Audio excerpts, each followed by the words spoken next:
او په دغه لس ورځو شپو کې یوه ورځ د عرفې را روانه ده، انتهایی زیاته د فضیلتونو د اجرونو نه ډکه ورځ ده. او د هغه ورځې د فضیلت او د اجر به زه څه بیان کم؟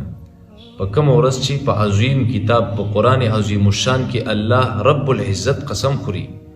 الله فرمایي والسماء ذات البروج واليوم الموعود وشاهد ومشهود. امام ابو هريره رضی الله تعالی عنہ فرمایي چې د وشاهد ومشهود نه مراد د عرفې ورځ ده. او په بل ځای کې الله بیا قسم خوري په دې ورځ والفجر وليال عشر والشفع والوتر. نو مفسرینو دغلته لیکلي دي چې د دغه ورځ نه د عرفې ورځ مراد ده. نو دوه کرتې الله د عرفې په ورځ باندې قسم خوري او دا دومره بهترینه ورځ ده چې د عایشې رضی الله تعالی عنها حدیث دی.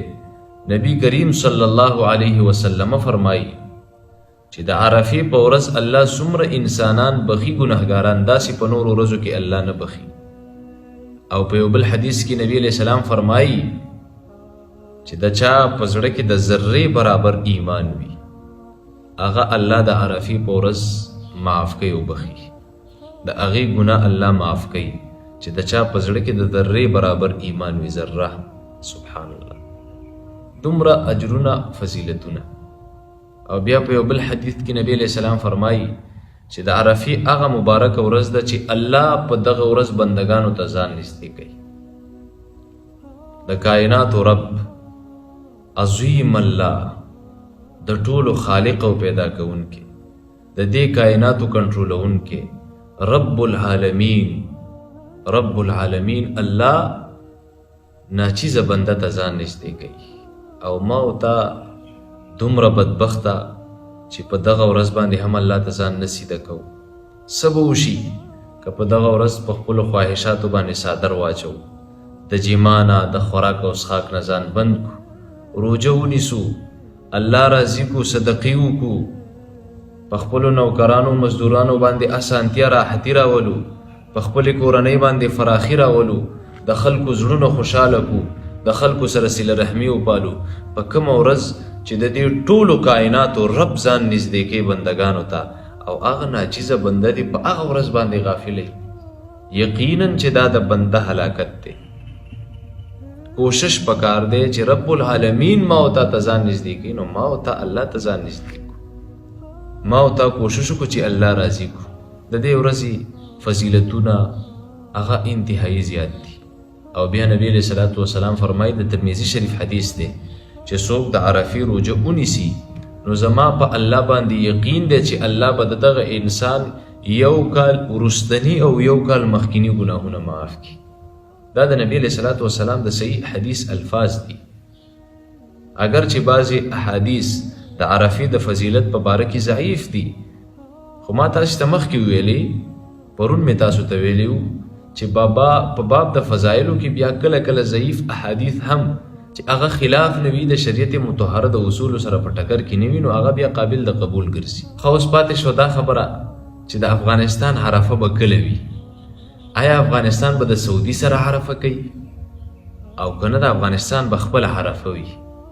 په دې کې تیر کال هم زمونږ که ستاسو یاد شي د بعضې ملګرو سره مونږ ټیټ او پاس شوي وو. سکال داسې ډېر بحث پکې نه کوو، ځکه چې غم دا دی چې مونږ د یو بل دلایلو ته غوږ نه نیسو، سر په د یو بل په دلایلو باندې نه خلاصو، بس هر یو سړی د خیټالوجۍ نه لګیا دی بس چې سی وویلې. نو په دې کې اختلاف د متقدمینو او د متأخرینو علماو موجود دی. د اول نه دا مسله داسې اختلافي را روانه ده، خو دا مو په یاد وي چې یو مسله اختلافي وي او هلته نظام او حاکم اسلامی نظام د هغې په باره کې فیصله وکړي، نو بیا اختلاف د منځه ځي. نو زمونږ سترې محکمې د جمعې ورځ د عرفې اعلان کړی، مونږ به د جمعې په ورځ باندې عرفه کوو، د جمعې په ورځ باندې به روژه نیسو، ځان به د جمعې په ورځ باندې الله رب العزت ته نږدې کوو.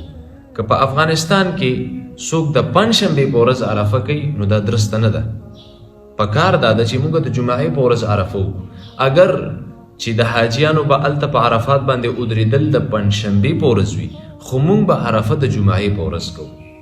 عرفې ته عرفه د دې وجې نه نشي ویلی چې حاجیان په عرفات باندې ولاړ وي نو ځکه ورته عرفه وایي. یو وجه فقهاو دام ذکر کړي، خو دوه وجې فقهاو نور ذکر کړي. یوه دا چې ابراهیم علیه السلام په اتم د ذوالحجې خوب ولیدو. په دې کې شک کې و چې یاره دا خوب به حقیقت وي، رحماني به وي که څه. نو چې کله په نهم تاریخ باندې بیا خوب ګوري نو وی پیژندو چې یاره دا خوب الهي دی او د الله د طرف نه ماته امر کیږي. نو د دغې پیژندلو د وجې نه البدایه والنهایه لیکلي دي، نه شرح د هدایې لیکلي دي چې د دغې خوب د پیژندلو د وجې نه دغې ورځې ته عرفه ویلی شي. او په بل روایت کې راځي، فقهاو دا روایت هم نقل کړی چې جبریل امین حضرت ابراهیم علیه السلام ته د حج مناسک ښودل. چې کله نهم تاریخ د ذوالحجې شو، دا د عرفې ورځ چې ورته مونږ وایو، چې کله دغه تاریخ شو نو جبریل امین ورته فرمایي چې عرفته آیا مناسک د حج دې زده کړل، ودې پیژندل؟ نو هغه ورته وایي چې هو عرفتو، د حج مناسک او د حج اصول قواعد هغه ما زده کړل او مې پیژندل.